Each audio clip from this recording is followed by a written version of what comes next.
walls with boughs of holly. Welcome to Holiday Watercolors. I'm Erin, and today we are going to be making a Christmas wreath. Now, if this is your first time doing watercolors with me, the things that you'll need, most of this comes in our art kit, which is paints, an extra detail brush, a fine tip marker, a pencil, tape, tester paper, a palette, the watercolor card, and what doesn't come with our kit but you will need is the water and a paper towel. Today you will not need the tape with this wreath. We don't have any borders on here, so it's a nice clean painting. We can just set the tape aside. To start, it is a really good idea to figure out which way the card folds. I've made this mistake many a time where I do a painting on the back and then realize at the end that it's opening the wrong way. So you want to make sure that the wreath is either opening vertically this way, or you can have it horizontal this way. Whichever you choose, it's fine, but it's a good idea to fold the card and have an idea of where the painting should be before you begin. So we're going to start with the drawing, and what you will need for this as well is a round object. What I took is just a glass cup, and I'm going to center it on the card and lightly, did I say lightly? Lightly trace around. This is going to be your guide. You do not want it dark because you don't want to see it. If you look at this wreath, you don't see the circle, but it's there. It helps me guide me initially. Then you're going to start, if you're doing it vertically, this will be kind of the center top of your wreath. If you're doing it horizontally, this will be kind of the center of your wreath. I like to usually kind of start there and work my way around. I'm going to be starting with holly, and holly is a little tricky. You kind of want to do loops around just like that. Now I'll show you on here a little bit larger. You kind of start at the top, loop it, loop it, loop it, loop it, and then come back together there. That's how you kind of want your holly leaf to look. Once you get the hang of it, you can kind of go in and go a little quicker. But again, keep your drawing nice and light. I like to say with watercolors, these are transparent. They're not thick paint.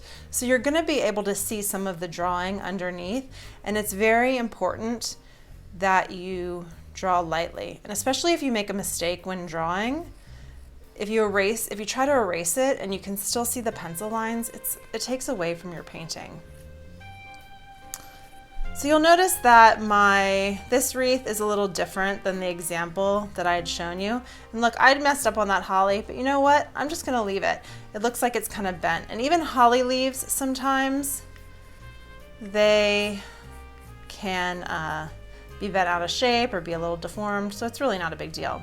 Next, I'm gonna move into the pine. I'm gonna start with kind of a curved stem and then pull the leaves from there. Again, a curved stem and then pull the leaves from there. Have fun with it. There's no right or wrong with this.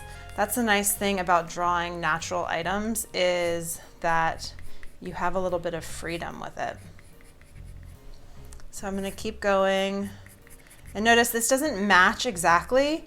If you've ever created a real wreath or seen a real wreath, it doesn't look perfectly symmetrical and the same on either side. You know, there are going to be differences. And I'm going to kind of switch between the holly and the pine.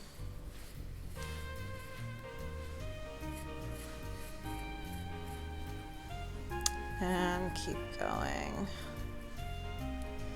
And I'm actually thinking I'm going to add some berries up here as well, and stick in some berries randomly. maybe equally.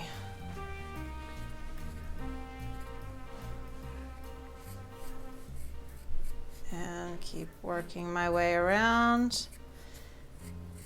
Feel free, you can add other types of, winter greens as well. Maybe I'll do kind of a circular leaf coming off here just to break it up a little bit. Now this is again different from my example, but I just want to show you some different options if you're interested. Again, I'm going to do it on this side. Notice they're not perfect. I kind of like my watercolors to be a little bit loose and fun. I don't want it to look totally realistic. I'm kind of giving my own little interpretation of each plant. And then I'm going to add maybe a few more pines. One there.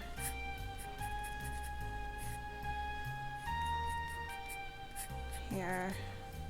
And then finish it off again with some holly. Oops, that one was a little weird. But again, it's totally fine. There we go. I kind of like that. Maybe I'll add one more just to kind of even it out in there. And I'm going to fill in with a few berries here and there.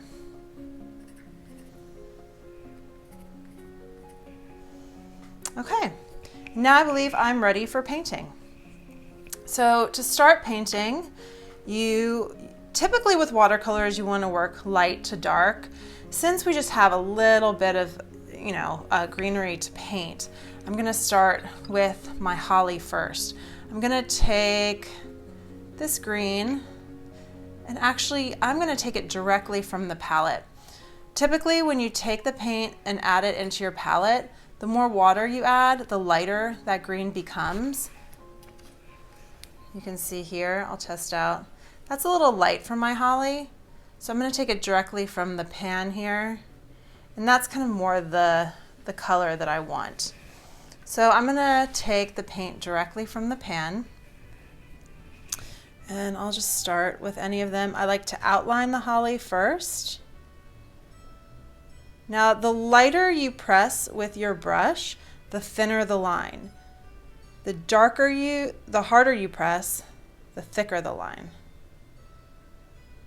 I'm just going to go around and outline. You want to make sure you have enough paint on your brush. Once the paint starts to get dry, you want to reload. So I will go back, reload. You can always add more water to the palette pan.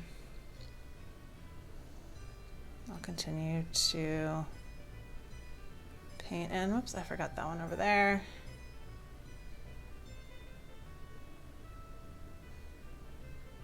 Take your time. There's no racing in art. The slower you go, usually the easier it is. I'm going to continue around with all my holly. Don we now our bright apparel. Join the ancient Yuletide carol. Follow la la la. There we go. My holly is done. Now, since I'm going into a different type of foliage and it's not going to be touching the holly, I don't need to wait for this to dry. I can just go ahead and mix up my next color. And the next color I am actually going to mix because I want this to be quite a bit, kind of like a brownish green. I'm going to use a little bit of this yellow here. It's kind of a yellow ochre.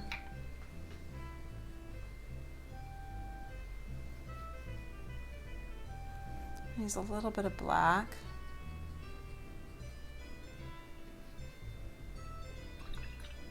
I'm actually going to add some blue to it as well.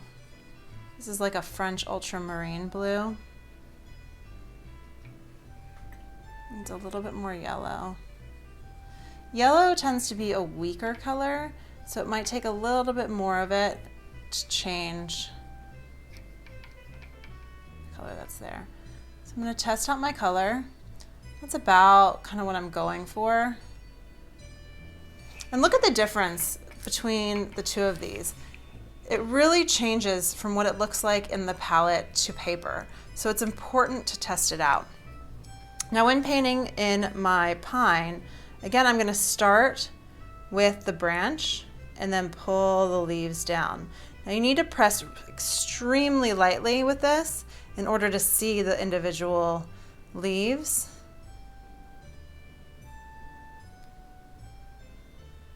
Extremely, extremely lightly. So I kind of rest my hand on the table.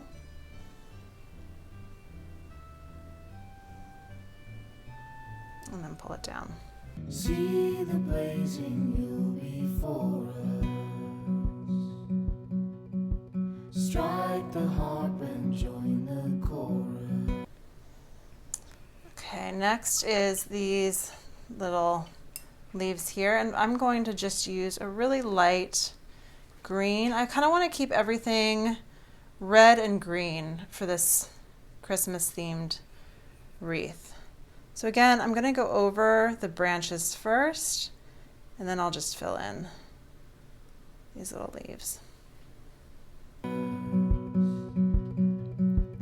Follow me in merry measure. While eternity And I always keep the small stuff for the end. It's that case with drawing, with painting, everything. I'm just going to do these bright red berries. Also, when you're using pans like this, you want to wet it a little bit and let it kind of soak in to really get the pigment on the brush. Sometimes it takes a minute. I'm going to make sure I don't have too much paint on my brush because I'm getting just a very tiny, tiny dot. So I'm going to barely press, almost just letting the tip of the brush touch these dots.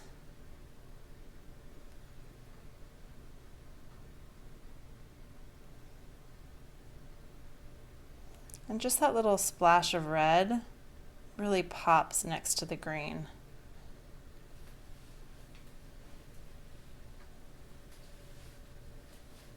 Okay, so everything is painted. Everything looks great. I'm happy with it. I'm going to let this dry, and then I'm going to go in with my fine-tipped Sharpie. Once the watercolor is dry, to add the final touches to make it really stand out, I like to use a fine-tip Sharpie or a fine-tip black pen of any sort, and just go in and outline the shapes. It just adds a little bit of drama, a little detail, and I kind of love the way it looks. Now, if the paint is a little wet, it doesn't go on very well. Like there, I feel like it's wet, and you might need to run it along some regular paper to get that wet paint off the tip of the marker. I'm going to go in through all the holly first, kind of in the order of what I'd painted.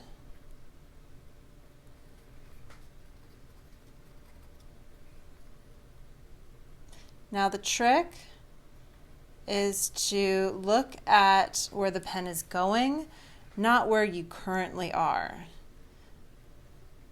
So if I am drawing in here, I'm going to be looking at this tip versus here to see where the pen is going. So you always want to angle your hand in a way that you can see the tip of the pen easily. of Yuletide treasure.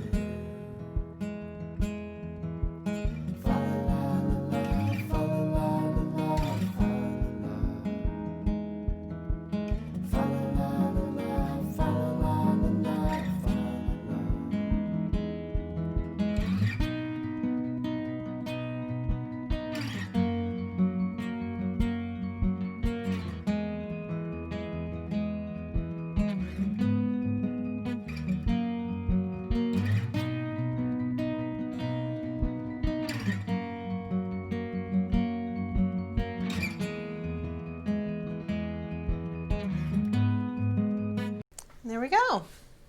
Complete. Thank you for working with me today. Please like and subscribe, as always, and have a great holiday season.